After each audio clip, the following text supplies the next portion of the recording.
Hey guys, welcome back to the WODdoc Project 365, episode 677. Today what we're doing is taking care of this inside part of our leg right here.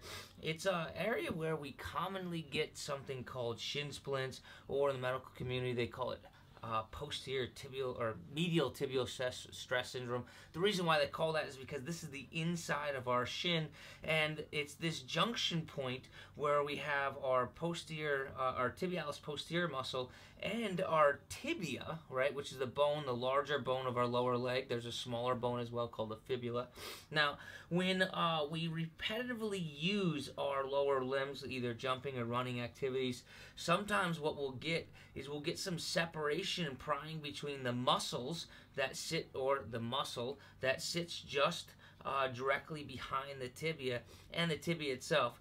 Now, whenever that happens, or if it happens enough, that prying could cause some irritation, and that irritation after a while will lead to pain, right?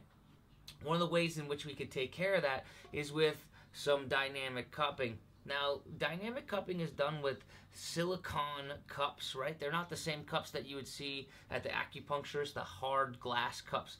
These are very soft and pliable. You can buy them on Amazon and stuff like that. And then what you're also going to need is a lubricant. This is Bag Balm. It's a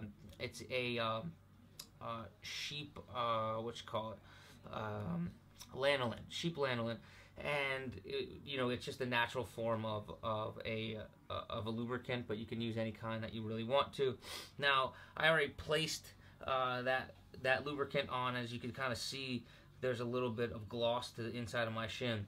What I'm going to do to treat in this dynamic cupping fashion is I'm going to start at the top, and I'm actually going to come downwards. Now, this isn't like a massage technique in which we would be kind of going with the lymphatic flow, because I'm actually going to come downwards and then I'm going to come upwards, and I'm just going to do both back and forth, back and forth, back and forth, and I'm looking to see if I can get a little skin reaction or take up about 2 to 4 minutes, right? So to go ahead and start this, what I'm going to do is I'm going to start at the top of that meaty part, because it's a lot easier to get some suction. I'm going to push the dimple down in that silicone cup, and when I let go, you can see that it pulls up my skin into that cup region. And now what I'm going to do is I'm just going to draw the cup down towards the bottom of my shin area here, down towards the medial malleolus. And you can see why it's important to have that lubricant, because it allows the cup to glide, and it also increases the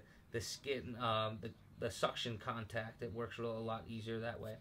Now, I could do 3 to 5 passes in a downward direction, right? And what I'm trying to do here is focus on any region where I would have pain. Generally speaking, it is the lower 1/3 of the shin, but you still have to take care of the musculature up on the top, right? Once I do 3 to 5 passes down the bottom, what I'm going to do now is I'm just going to go the opposite direction, right? When I get up to the top, I just let that pop off. Come on back down and work it straight through. If I can keep a good enough suction, what I could do is I can just come up and down in the same pass, right? Now I'm going to continue to move up and down this direction. I can even work back into a little bit into the gastroc and soleus region.